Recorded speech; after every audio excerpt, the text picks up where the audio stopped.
नमस्कार दोस्तों, आप सभी लोगों का अपने इस YouTube चैनल में स्वागत है। मैं रामानंद आप सभी लोगों का तहे दिल से स्वागत करता हूं।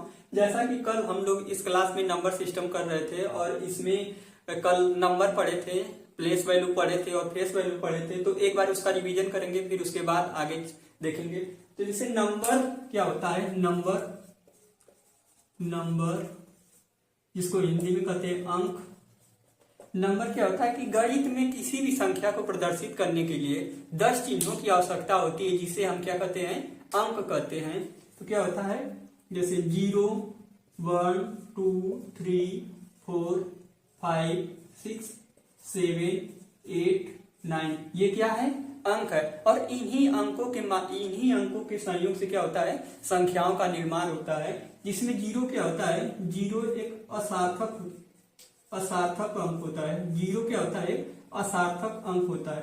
0 असार्थक अंक होता है, इसका मतलब कि 0 का स्वयं में तो कोई मान नहीं होता है, लेकिन 0 को हम किसी भी संख्या के पीछे अगर लगा देते हैं तो उस संख्या के क्या होता है, मान बढ़ जाता है। जैसे 0 है तो इसका स्वयं में तो कोई मान नहीं होता है, लेकिन अगर किसी भी अंक के पीछे अगर 0 को लगा दे, जैसे 1 है, 1 के पीछे अगर 0 लगा दे तो इसका मान क्या हो जाएगा, 10। लेकिन यही 0 अगर आगे लगा दे तो इसके मान पे कोई क्या होता है, प्रभाव नहीं पड़ेगा, कोई फर्क नहीं पड़ेगा। लेकिन अगर इसको इस राइट साइड लगा देते हैं, किसी भी अंक या किसी भी संख्या के राइट साइड लगा देते हैं, तो उसका मान क्या होता है, बढ़ जाता है। इसी तरह 2 है, 2 के पीछे अगर 0 लगा दे तो क्या हो जाएगा, 20। इसी तरह 3 है, 3 के पीछे अगर 0 लगा दे तो क्या हो जाएगा, 30। इसी तरह जितना बढ़ाते जाएंगे उतना इसका मान क्या होता है, बढ़ता जाएगा। तो इसीलिए 0 का स्वयं में तो कोई मान नहीं होता है, लेकिन 0 को हम किसी भी संख्या के या किसी भी अंक के पीछे लगा देते तो उस संख्या का मान बढ़ जाता है। फिर कल इसी में हम लोग आगे देखे थे फेस वैल्यू,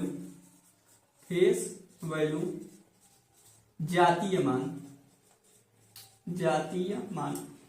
मान क्या होता है कि किसी संख्या में किसी अंक का जातीय मान उस अंक के मान की क्या होता है, बराबर होते हैं। जैसे मान लीजिए कोई संख्या दी हुई है 3, 4, 5, 6, 7। अब इस संख्या में अगर जैसे पूछ दिया कि 4 का जातीय मान क्या होगा, तो 4 का जातीय मान क्या हो जाएगा, जो ये संख्या है इसी के मान के बराबर होगा, न कि इस संख्या में कोई भी परिवर्तन नहीं होगा। जैसे 4 का जातीय मान पूछा तो उसका जातीय मान क्या हो जाएगा, 4, इसी के मान के क्या होता है, बराबर। इसी तरह अगर 2 का जातीय मान पूछ देगा तो क्या होगा, 2। इसी तरह अगर 7 का जातीय मान पूछ दिया तो क्या होगा, 7। लेकिन अगर यहीं पे अगर किसी संख्या का स्थानीय मान प्लेस वैल्यू पूछ देता है, प्लेस वैल्यू अगर स्थानीय मान पूछ देगा तो स्थानीय मान क्या होता है कि उसके स्थान के मान के बराबर होता है। किसी संख्या में किसी अंक का स्थानीय मान उस अंक के स्थान के मान के क्या होता है, बराबर होता है। जैसे यही संख्या है 2, 4, 5, 6, 7। अगर इसी में पूछ दिया कि 2 का स्थानीय मान क्या होगा, तो स्थानीय मान में क्या करते हैं कि जैसे यहां से देखते हैं कि किस स्थान पे है, तो इकाई, दहाई, सैकड़ा, हजार, 10 लाख। तो यहाँ पे इसे क्या करेंगे, 10,000 से गुणा कर देंगे तो यही इसका क्या हो जाएगा, स्थानीय मान। तो कितना हो जाएगा, यही इसका क्या होगा, स्थानीय मान हो जाएगा। अगर यहीं पे जातीय मान अगर फेस वैल्यू पूछता है तो ये क्या हो जाएगा, 2। लेकिन अगर यहीं पे स्थानीय मान पूछता है तो क्या हो जाएगा, 20,000। तो इसीलिए तो इस प्रकार अगर कहीं भी पूछेगा कि अगर किसी भी संख्या, कोई भी संख्या दी है, अगर उसमें अगर उसका प्लेस वैल्यू पूछता है तो इस तरह से उसका क्या करेंगे, स्थान देख लेंगे कि किस स्थान पे है वो। और अगर कहीं पे अगर उसकी फेस वैल्यू पूछता है तो संख्या जिस रूप में होती है उसको क्या करते हैं, लिख देते हैं, तो वही उसकी क्या हो जाती है, फेस वैल्यू। तो आगे अब इसमें देखेंगे, कल यहाँ तक तो हम लोग कंप्लीट कर चुके थे, अब आगे इसी में देखेंगे। इसमें दिया है n प्राकृतिक संख्याओं का योग, तो अब यहीं से स्टार्ट करेंगे। तो चलिए देखते हैं आगे। प्रथम n प्राकृतिक संख्याओं का योग देखेंगे। प्रथम n प्राकृतिक संख्याओं का योग।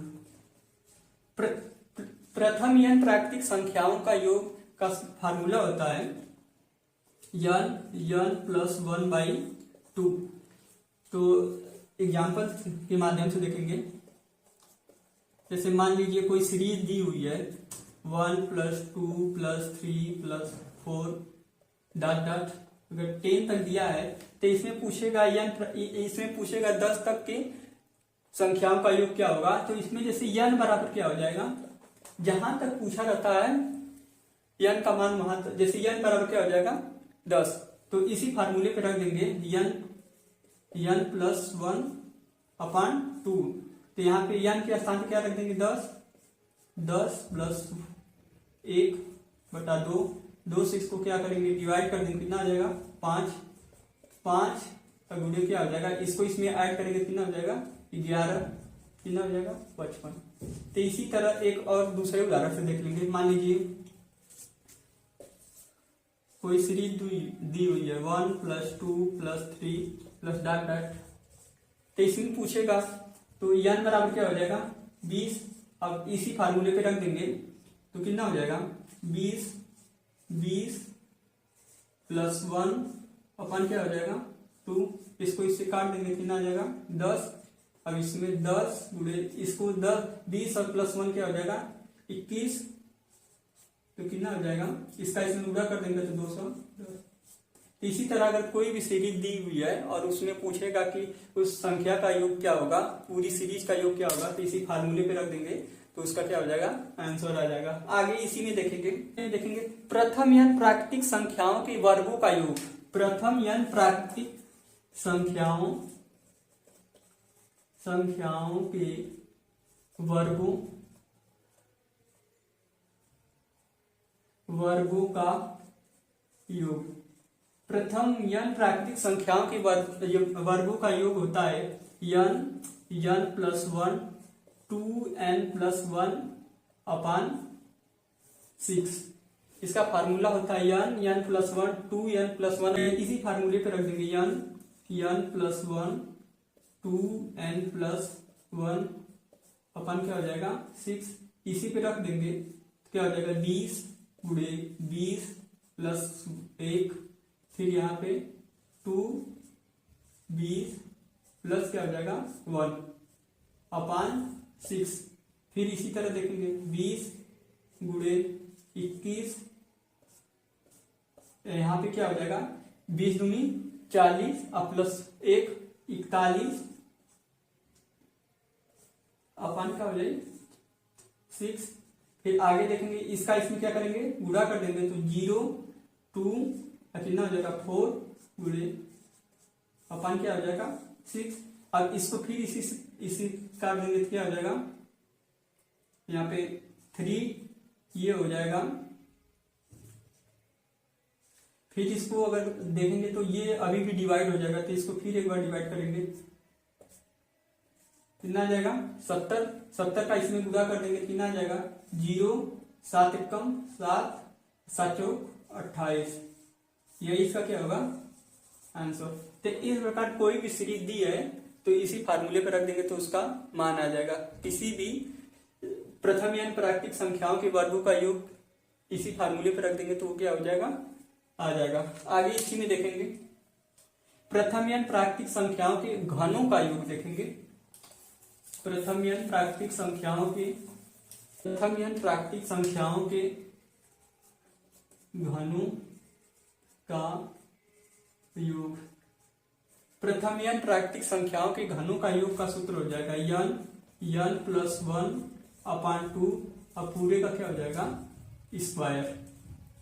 यही इसका क्या होता है फार्मूला होता है। जो प्रथम n प्राकृतिक संख्याओं के वर्गों, प्रथम n प्राकृतिक संख्याओं का जो फार्मूला होता है उसी फार्मूले का अगर वर्ग कर देंगे तो क्या हो जाएगा प्रथम n प्राकृतिक संख्याओं के घनों का योग। तो इस पे देख लेंगे एक एग्जाम्पल के माध्यम से, इसको भी देखेंगे। मान लीजिए कोई सीरीज दी है 1 का क्यूब 2 का क्यूब प्लस 3 का क्यूब डॉट डॉट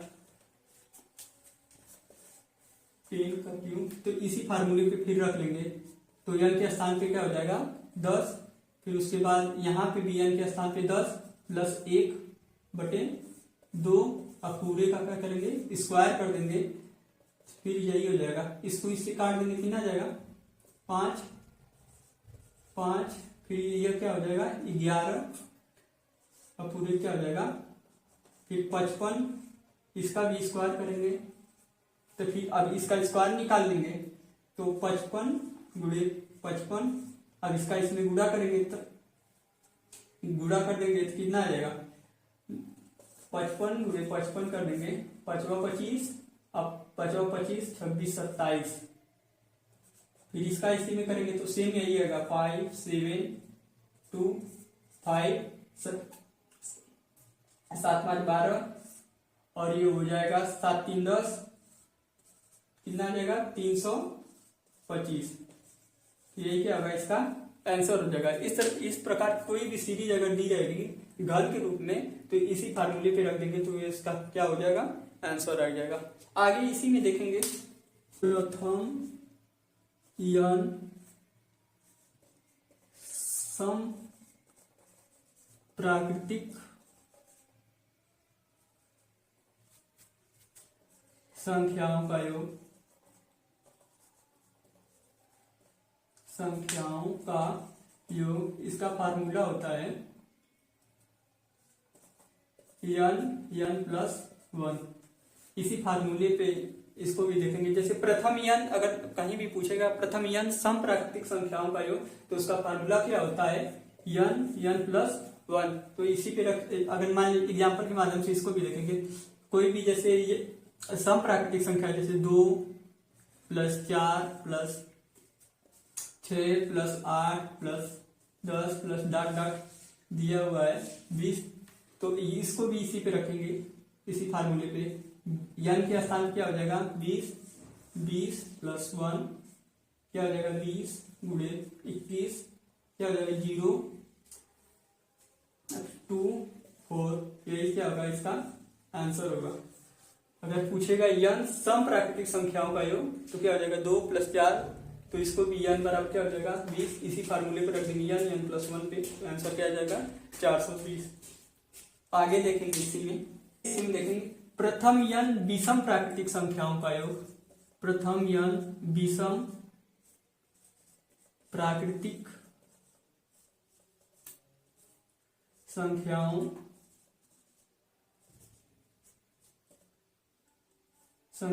का योग, इसका फार्मूला होता है n स्क्वायर। अगर विषम प्राकृतिक संख्याओं का योग पूछेगा प्रथम n विषम प्राकृतिक संख्याओं, जैसे मान लीजिए 1 plus 3 plus 4 5 plus 7 plus 9 dot dot जब पूछ देता है 21, तो इसको इस फार्मूले पे क्या करेंगे 21 का क्या करेंगे n के स्थान पे क्या लिख देंगे 21, इसी का स्क्वायर कर देंगे तो इसका क्या हो जाएगा मान, इसको निकाल लेंगे 21 गुणे 21, इसका गुणा करेंगे तो इसमें क्या हो जाएगा, यहाँ पे गुणा करके भी देख लेंगे 2 1 2 2 4 कितना हो जाएगा 1 4 4, तो ये इसका क्या हो जाएगा आंसर। अगर कहीं भी पूछेगा n विषम प्राकृतिक संख्याओं का योग तो इसको क्या करेंगे n स्क्वायर वाले फार्मूले पे रख देंगे तो यही क्या हो जाएगा इसका आंसर आ जाएगा। आगे इसी में देखेंगे 1 से n तक सम या विषम प्राकृतिक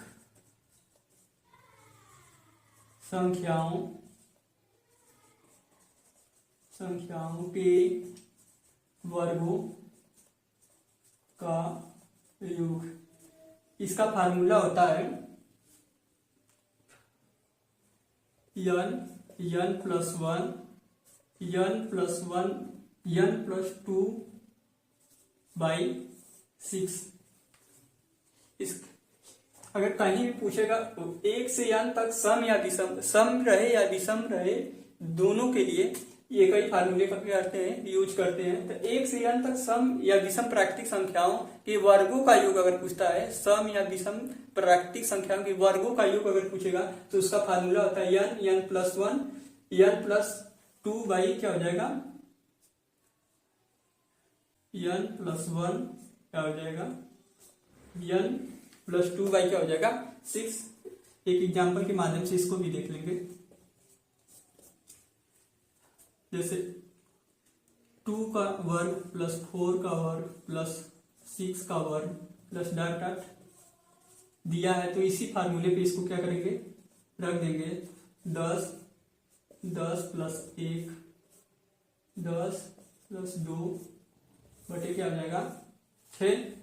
आगे देख लेंगे इसी में, तो 10 कितना हो जाएगा 11, और ये क्या हो जाएगा 12 बटे 6 से इसको क्या करेंगे काट देंगे, क्या आ जाएगा 2, 110। यही इसका क्या हो जाएगा आंसर। ये सम और विषम दोनों के लिए क्या होगा सेम सूत्र लागू होगा। तो इस पे किसी भी अगर सम का पूछा है, तो अगर यहीं पे विषम का भी पूछेगा, अगर मान लीजिए जैसे 3 का स्क्वायर प्लस 5 का स्क्वायर प्लस 7 का स्क्वायर प्लस डॉट डॉट अगर पूछ देगा 15 का स्क्वायर, तो इसी फार्मूले पे देख लेंगे। इसी पे यन के स्थान पे क्या हो जाएगा 15, फिर 15 प्लस 1, 15 प्लस 2 अपॉन 6, इसको भी देख लेंगे इसी तरह। तो क्या आ जाएगा 15, और फिर ये हो जाएगा 16, और फिर यहाँ पे क्या हो जाएगा 17, और बटे क्या हो जाएगा 6 से इसको काट देंगे तो कितना आ जाएगा, यह हो जाएगा 2, ये हो जाएगा 5, फिर इसको काट देंगे तो कितना हो जाएगा 8। अब इसका इसमें गुणा कर देंगे, 8 पची 40, और 40 का 17 में गुणा कर देंगे, 40 गुणे 17 क्या हो जाएगा 0, 17 34 17 7 का 68।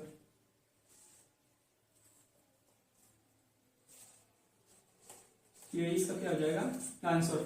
सम हो या विषम हो दोनों के लिए एक ही फार्मूले का यूज होगा।